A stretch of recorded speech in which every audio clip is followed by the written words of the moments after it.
So, what's up mga kapatid? So, may papakita lang talaga. So, kailangan talaga yung gutter. So, ito yung tinatawag nilang gutter. O, yan. So, ito pala talaga yung purpose bakit po may gutter. And then, harang po dito sa pag-asphalto nila. And then, harang din po dito sa itong takip po ng line canal. Ito pala talaga yung purpose. Kasi ito po yung talagang level po. Kung gaano po kataas. Yung paglagay po nila ng espalto. So ito po yung level na makita natin.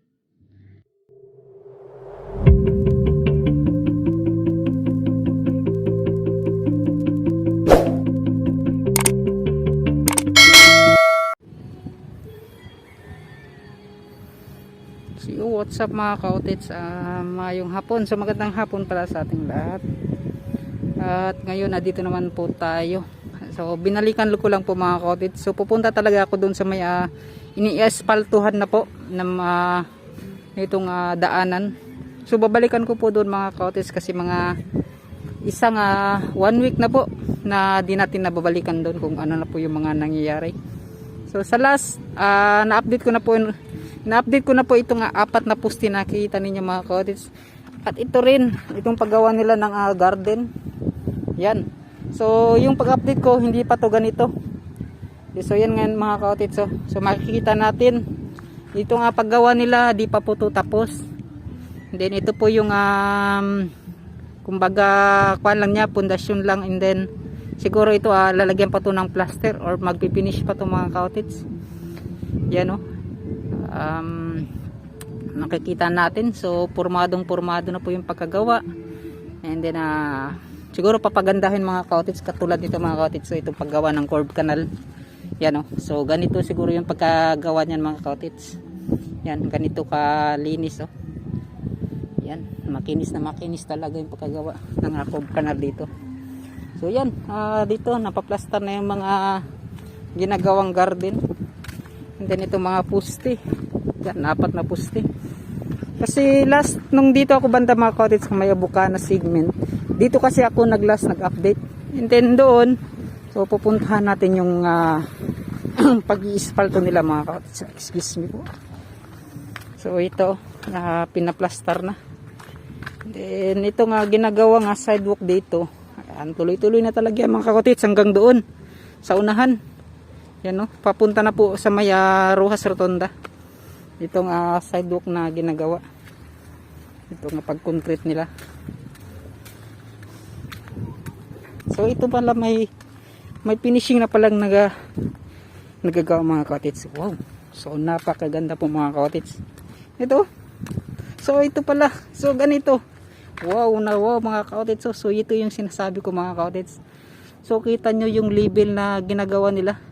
Yan So napakaganda, napakahusay po mga kautits. Grabe. So mano-mano po yung paggawa nila dito mga kautits. Yan. So napakakinis po mga kautits. Yan, napakaganda po ng pagkagawa dito. Yan, wala din akong masabi kundi perfect po. In one word, perfect na perfect po yung pagkagawa. So mega shoutout po kay Sir Red Regan. So the best ka talaga sir. Yung di mo talaga pinabayaan yung mga tao mo sa paggawa ng ganitong napakagandang garden. So yan napakadabis po. Okay, so yan, ito po yung update yan So di ko inasahan na ganito kaganda yung pagkagawa nila ng garden mga kautits. So, wow na wow talaga. Yan. So ito pupuntahan natin yung iniispaltuhan nila mga kautits kung ano na ba yung nagagawa doon, kung ilang metro na ba, kung gaano po kataas, kahaba yung naispaltuhan. So may nakikita tayong kakaiba mga kautits kasi po yung pag-ispalto nila yan dyan sa kabila parang natatapos na mga kautits yan doon parang yung sa gilid tapos na po mga kautits kasi nung huling update natin sa sentro pa po yung ng daanan po yung iniispalto. So dito mga kautits so napakaganda po yan. So ito na po yung finishing ng pagkagawa. Agay, Yung finishing na pagkagawa po ng anong tawag dito, itong garden. So napakaganda, napakahusay po ng pagkagawa ng garden. So yan, solid. Mega shoutout kay Sir Red Dragon at sa Mac Builders Company. Yan mga kapatid, so wala talaga akong masabi sa mga ganda, sa mga style po ng pagkagawa nila nitong dito, lalo na itong pagbuhos mga kapatid. So napakaganda rin, no? Yung itong sidewalk. So wala talaga akong masabi kundi perfect. Yan. And then dito naman mga kapatid,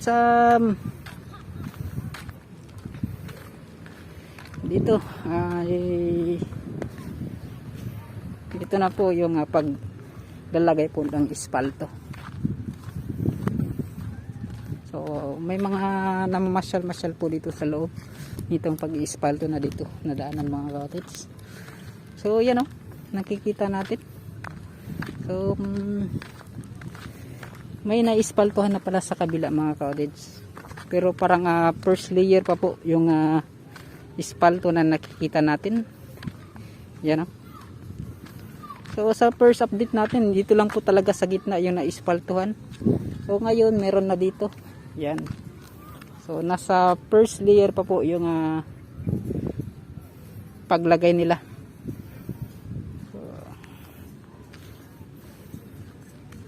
So parang nasa mga 300 meters talaga itong pag-ispaltuhan nila mga cottage, yung haba pa. Kung di ako nagkakamali, yung sukat hanggang doon. Yan. Tuloy-tuloy tayo itong pag-update. Yan, pinapakita ko sa inyo kung gaano na po ba kaganda itong naiispaltuhan.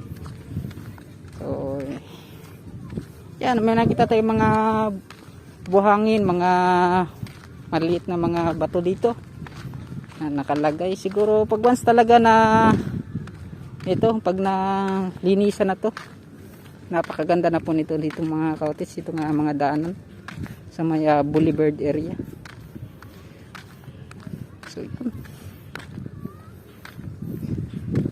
And then dito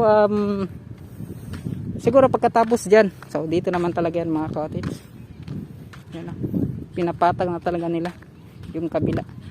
So itong gitna, ito na po talaga yung tapos na po. So ito na po yung final na pag-iispalto po nila. Yan, so may nakita po tayong dalawang layer. So yan, and then doon. So maganda dito mga cottage, itong area na to na palapit na pong matapos itong naispaltuhan na. So hindi naman sabihin natin na 100% na maganda, pero maganda talaga mga cottage kasi di pa kasi siya natatapos. So doon na natin makikita pag tapos na. So masasabi natin 100% na talaga na maganda. So yan, basta masasabi ko mga cottage, okay, maganda mga cottage, maganda po sa totoo lang. So hindi pa ako nagbibiro itong pag-update ko. So nasa sa inyo na lang po yan, sa mga viewers, sa mga tumitingin nitong aking update, itong aking pag-vlog, kung ano na po yung mga masasabi natin o masasabi ninyo. So ano pala to, may parang butas. So yan, so may butas na nakita natin.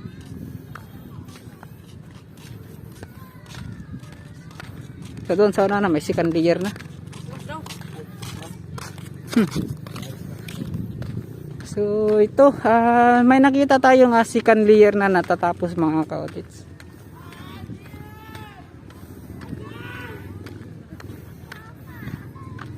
So ito pala yung second layer na pala na nagagawa dito sa gilid. Yan. So ganito pa lang po kahaba yung second layer ito sa gilid na kanila pong nalalagyan ng espalto. So ito na po talaga yung kabuuang taas ng pag-iespalto nila. Yan, parang nasa mga 10 inches siguro, 10 or 8, so, mga ganyang kataas po ng pag-iespalto nila. Yan, kakapal po nasa mga 10 inches yung kapal nitong espalto, kung di pa ako nagkakamali. So ito, so yan, tapos na po yan. Itong mga gilid, itong gitna, yan, tapos na rin yan. So sa kabila na lang din. So pagkatapos talaga nito sa itong gilid, yan, sa kabila naman. So yan mga kotis, makikita natin yung kahabaan nitong kagandahan po nitong dito sa may Bukana segment, itong pag-iispalto po. So yan, pwede na talaga madaanan, no? Kung may bike ka, so napakaganda po. So parang bawal po kasi mag dadaan yung mga bike dito.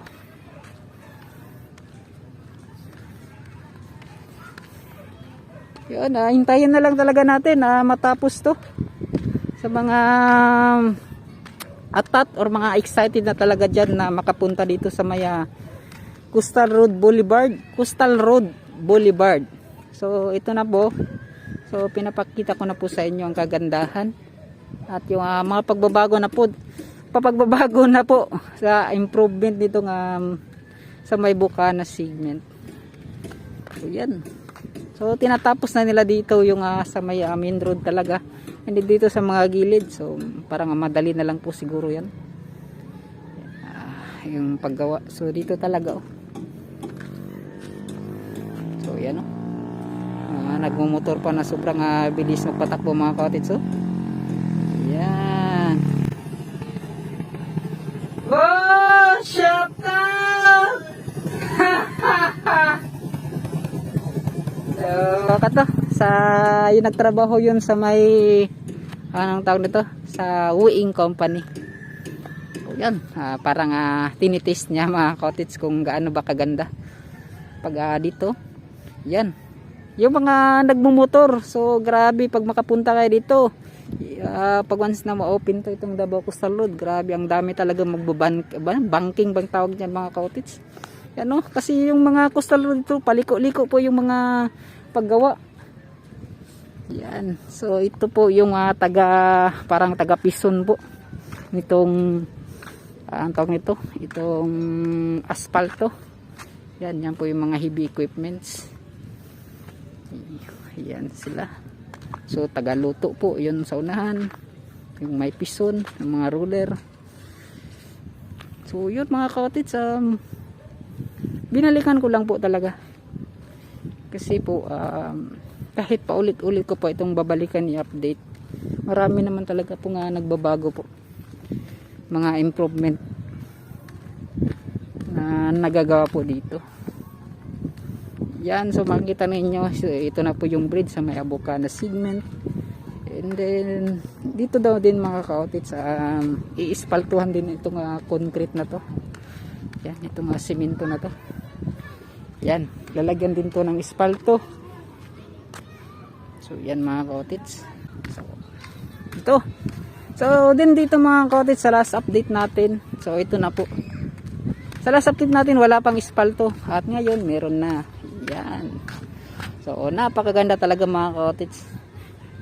Yan Gaya nga ng sabi ko, kasi tingnan natin na parang marumi siya tingnan mga ka-kotits, kasi itong mga itong mga abog-abog kung sa Bisaya pa mga abog, so kanang mga lapok yan na nakalagay dito.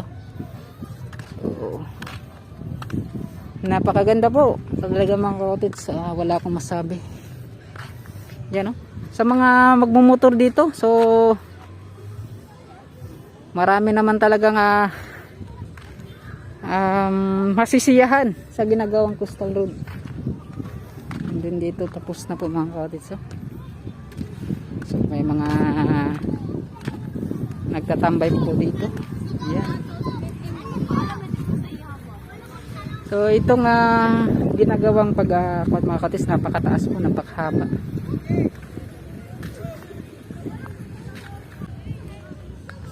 Mahaba na pala mga ka-kotits itong naispaltuhan. So syempre nasa mga 150 meters or hindi mga nasa 100 or yan, shoutout guys sa mga nag-pandira. Yan. Salamat. Shoutout guys, shoutout. So yan, may mga talagang namamasyal dito sa loob mga kautits. Yan, may mga nagpipicture pa. So yan, napakaganda mo talaga dito sa loob.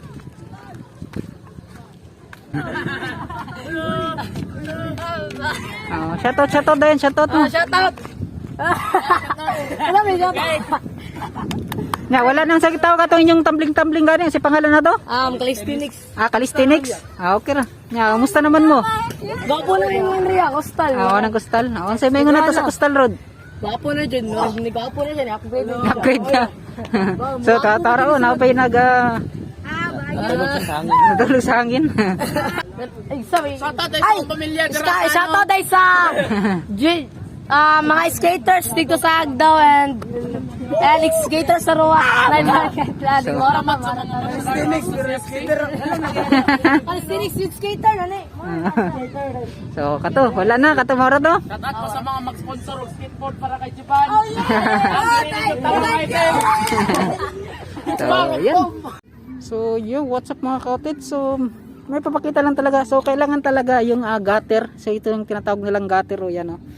So, ito pala talaga yung purpose bakit po may gutter.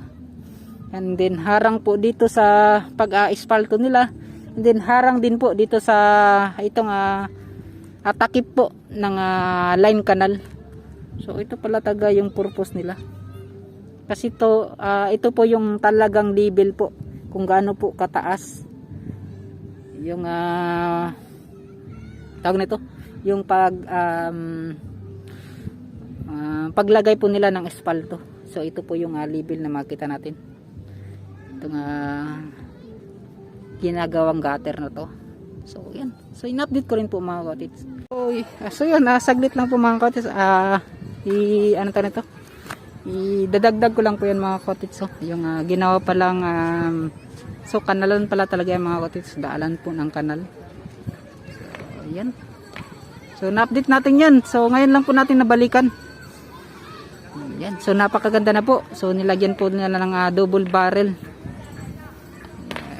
Yan. So may improvement na rin na nangyayari dito sa may Bukana.